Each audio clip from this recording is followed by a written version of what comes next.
Welcome. Today, we're taking a deep dive into, well, one of the most consistently complex relationships out there, India and Pakistan. Absolutely. Decades of history there. Right. And the narrative is often, relentless struggle, constant flashpoint. But is that the whole story? Hmm. Rarely is it? Exactly. After going through quite a range of sources, I'm really wondering, is it purely antagonistic or is something else going on? Maybe a bit more nuanced, maybe even a strategic rethink. That's a key question. Okay, let's unpack this because getting a handle on this relationship is frankly pretty crucial for understanding the wider global picture right now. It really is. And you've got this backdrop of profound history, and the stakes are incredibly high. We're talking about two nuclear-armed neighbors. Can't forget that. No. Yeah. And what jumps out from the sources, I think, is just how deeply intertwined their histories really are and how that constantly shapes the challenges they face today. So to untangle it, we've looked at, well, everything from historical accounts of their origins right up to detailed reports on modern warfare, information warfare, too. Right. The goal here is to move past the usual headlines, and really dig into how the threats are changing and the strategic implications for both sides. Okay, so to understand where we are now, we really have to touch on that past. It's turbulent, to say the least. Since 1947, four major wars. That's right. 1947, 65, 71. And the Kargil conflict in 99. Proper, full-scale conventional wars. Yes, but that's where things start to get interesting, or perhaps complex is the better word. After Kargil, those big conventional wars largely stopped. But the conflict didn't just vanish. Not at all. It just changed shape. It morphed into proxy battles, this ongoing struggle with terrorism, constant border skirmishes, particularly around Kashmir. And the sources point fingers. Consistently. India's long-standing accusation, highlighted in many sources, that Pakistan supported militant groups, Lashkar-e-Taiba, Jaish-e-Mohammed. Groups linked to specific attacks. Yes, tragically so. Yeah. Like the 2001 Indian Parliament attack and the Pulwama bombing in 2019.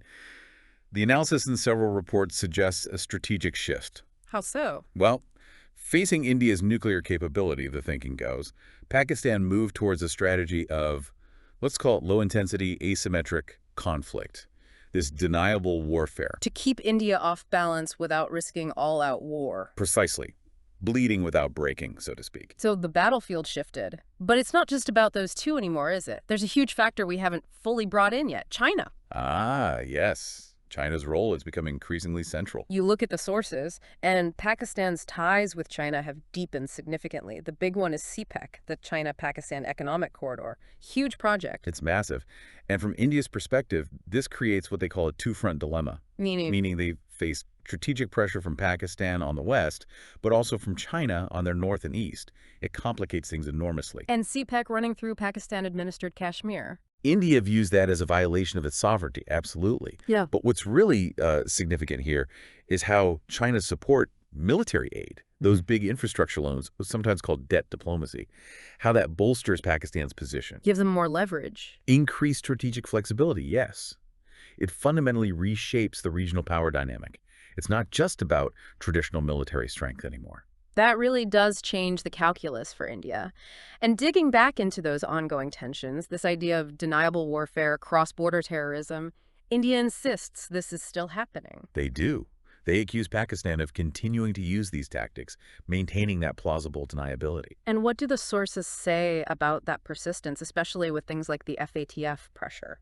That's a really crucial point. So Pakistan says it's cracking down, particularly under pressure from FATF, the Financial Action Task Force, that global watchdog. But Ground-level intelligence, arrests made within India, UN reports, those FATF flags themselves, they all suggest, according to these sources, that the problem hasn't gone away entirely. So the pressure maybe hasn't been fully effective. Well, there's a quote from a defense expert that really stuck with me from one report. They said, Pakistan's strategy has always been to bleed India with 1,000 cuts. The 1,000-cut strategy. Exactly. Not through war, but through low-intensity asymmetric conflict. It paints a picture of a sustained, deliberate doctrine, not just isolated incidents. That's a sobering thought. A long-term strategy of attrition. Now, the battleground isn't just physical, right? It's moved online. Oh, absolutely. Cyber warfare, information warfare, that's the new frontier, or at least a major one. What are we seeing there? What do the sources indicate? Quite a bit, actually. Reports point to state-backed troll farms, coordinated bot networks, sophisticated fake news campaigns apparently originating in Pakistan and targeting India. With specific Very goals. specific aims, yes.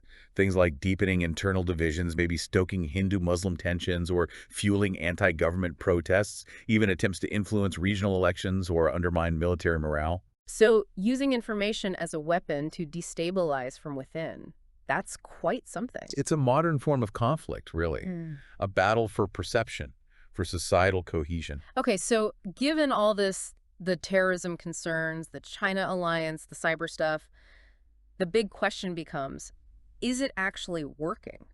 Is Pakistan succeeding in undermining India? Well, that's where the counter-narrative comes in strongly from the sources. Because India's global position seems to be, well, strengthening quite a bit. New partnerships like QMA, closer ties with the Middle East. Exactly, you see very visible diplomatic activity. Leaders engaging globally, India hosting the G20, deepening ties with Israel, for example. And the shift in the Middle East is interesting. That's quite remarkable, actually. Many Gulf countries, historically quite sympathetic to Pakistan, are now increasingly aligning with India, especially economically. Why the shift? The sources point to India's focused diplomatic outreach, its growing economy offering opportunities and successful trade deals. It really suggests a significant reordering of regional alignments, cutting across old ties. So let's bring it back to our main question. What does this all mean? Is Pakistan still a significant strategic threat to India, or has it become more of a persistent tactical problem, maybe even a distraction? I think the nuanced conclusion emerging from the sources is leaning towards the latter. So? While those tactical threats, terrorism, proxy groups, the, the leverage from the China alliance, they definitely persist, yes. But Pakistan is also facing severe internal challenges. It's a struggling economy, political instability, maybe less diplomatic weight than it once had. So its capacity to be a major strategic challenger is diminished? That seems to be the assessment in much of the material we looked at. Yeah. It's no longer the peer competitor or perhaps the primary strategic focus it once was for India, even if the tactical issues remain very real. Okay. And that leads to a final thought, something for you, the listener, to really mull over. Go on. Based on all this, perhaps India's biggest challenge isn't purely external anymore, not just Pakistan, maybe not even just the growing competition with China.